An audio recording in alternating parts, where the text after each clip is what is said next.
예, 앞서 이제 김태형 기자로부터 들었습니다. 이번에 만들어진 한미 핵 협의 그룹에 대해서 좀 더 자세히 보도록 하겠습니다.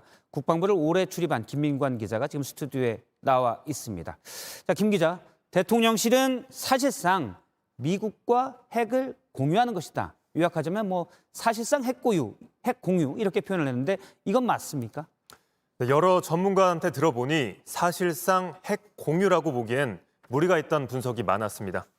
이번 합의 전 비교 대상으로 자주 거론된 게 나토 사례인데 나토에는 핵기획그룹, 약자로 NPG가 있습니다. 전술핵을 실제 가져다 놓고 어떻게 운용할지 계획하는 기구입니다. 그런데 우리나라엔 핵무기가 없기 때문에 공동기획엔 근본적 한계가 있습니다. 마치 실제로는 돈이 없는데 이 돈을 어떻게 쓸지 계획하는 것과 같다. 이런 지적도 나옵니다. 때문에 기획 대신 협의라는 단어가 들어간 것으로 보이는데 이는 공동기획이나 구체적인 작전 계획을 세운다기보단 토론 형식에 가깝다는 해석이 나옵니다. 그러니까 기획이 들어간 나토 같은 경우는 같이 준비를 한다라고 해석될 수 있는데 우리는 협의이기 때문에 미국이 생각하기에 따라서 참조하겠다. 이렇게만 해도 할 말은 없다. 이렇게 해석하면 됩니까? 그렇습니다. 그러면 전략 자산을 정례적으로 전개하겠다. 이건 어떻게 봐야 합니까? 네, 물론 전략 자산이 많이 자주 오면 북한 도발을 억제하는 데 도움이 되는 건 사실입니다.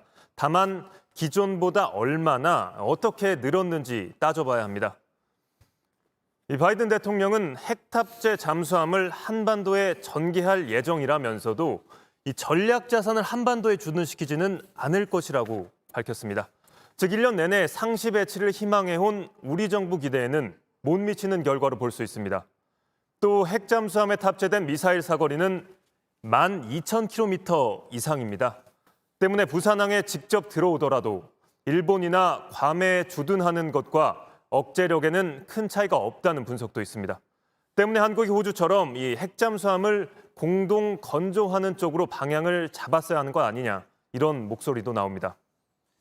예, 그러니까 북한의 핵 위협에 대해서 사실 이처럼 대비하고 또 대응하는 것도 중요하지만 어떻게 보면 더 중요한 건 핵 위협 자체를 점점 누그러뜨리고 위기가 발생하지 않도록 상황을 관리하는 것도 중요하잖아요. 이른바 대화인데 이번 회담에선 그런 얘기는 없었습니까? 네, 일단 워싱턴 선언은 북핵 해결보다는 억제력 강화에 무게를 두었습니다. 이 억제력을 강화하는 건 필요하지만 그게 곧 북핵 해결로 이어진다고 볼 수는 없습니다. 이 외교적 해결이란 표현이 공동 기자회견에서 한 번 나오긴 했지만 구체적으로 어떻게 북핵 문제를 풀어갈지 한미 입장이 부각되지 않은 건 아쉬운 대목입니다.